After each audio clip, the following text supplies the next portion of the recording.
Davy D. Brooke. Chapter 1183 may have revealed that Brooke's flashback is not just about his past. It may be hiding the truth behind Esperia Kingdom, Gunko, and even the will of Davy.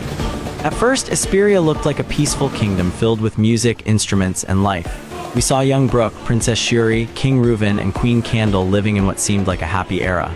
But in One Piece, peaceful flashbacks are usually warnings. Since Esperia no longer exists, something terrible clearly happened. And maybe Esperia was not destroyed by random pirates or ordinary war.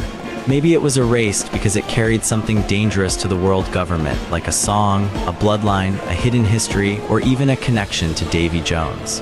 This is where the Davy D. Brooke theory becomes interesting. Brooke may not literally have the D in his name, but as a musician from a kingdom of instruments, he may be carrying the forgotten will of Davy through music.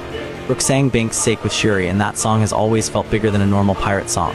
What if songs were how ancient history survived? What if Esperia preserved the truth of Davy, Joy Boy, or the Void Century through music?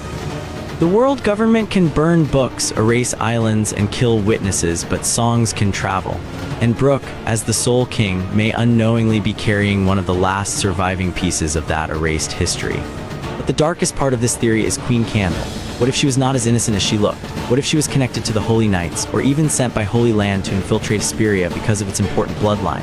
This would mirror the Figurlin Garling and God Valley theory, where Garling may have entered God Valley, formed a family, and later planned to take his children back to Holy Land before the island was erased.